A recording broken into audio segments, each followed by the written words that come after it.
Welcome to our Devos this week, where we are going to conclude this series on the power of words, specifically the power that words have on you. We talked about this for 2 weeks, and today I'm going to kind of bring this home with one thing that we forget about words, one thing that we forget that we can do with words, okay? The greatest thing that sometimes happens with words is when we choose not to use them. What? We're talking about the kind of words to use, right? Yeah, but sometimes the power lies in the fact that we choose not to say anything. So that brings me to this. Words can protect you. Words can protect you. Or I should say the lack of words can protect you. Proverbs chapter 21, verse 23. It says, "Whoever keeps his mouth and his tongue keeps himself out of trouble." Oh, we all know that person that runs their mouth. We all know that person that can be counted on to be the loud mouth, can be the person that vocalizes the first opinion, can be the person that when you run into them at a party, they're going to tell you everything that's on their mind, okay? What if we just don't, okay? Like, think about that for a moment. What if for a moment, the strength that we have that we're always trying to channel to expel on the whole world, what if we said, you know what? My strength instead is going to come in gentleness and just meekness. My strength is going to come in me not having to have an opinion about that situation unless I feel that it's edifying.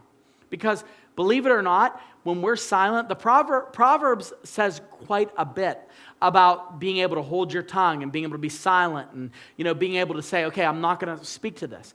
When we do that, what happens is we protect ourselves. We protect ourselves, number one, from starting a conversation that maybe the Lord doesn't want us to start. We protect ourselves, number two, from getting into an argument and finding ourselves in a persecuted situation that maybe we shouldn't be in, if we want to use the term persecution lightly. But if you have a stand on something, and I see this a lot with Christians, okay, where they have a stand on something, it's a popular stand that Christians would take, and they want to make sure that every single person knows about it, even to the hurt of those around them that don't particularly know Jesus. I always say don't have inside conversations with those on the outside. I mean, you could be authentic and go, hey, I don't do this, I don't talk this way, I don't watch that thing. You can say that, but it comes to a point where sometimes your words that you're using, they're not pointing people to the cross, they're kind of elevating you. They're kind of showing that, oh, well, the reason why you're so good is because you don't do these 3 or 4 things. No, be careful with that.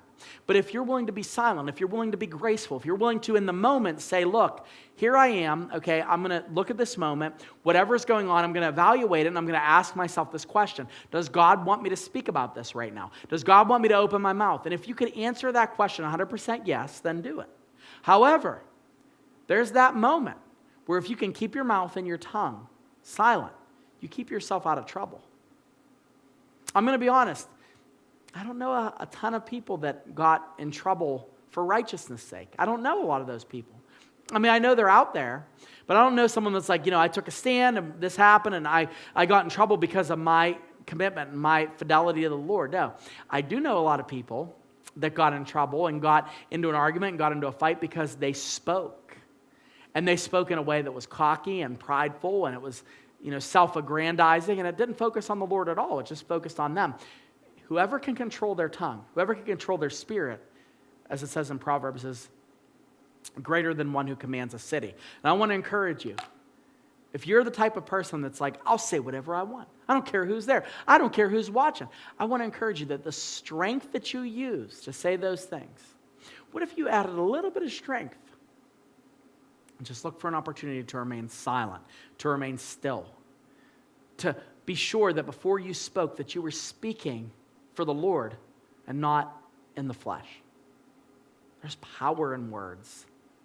Don't waste the power that God has given those words. Use it to glorify Him and to honor Him.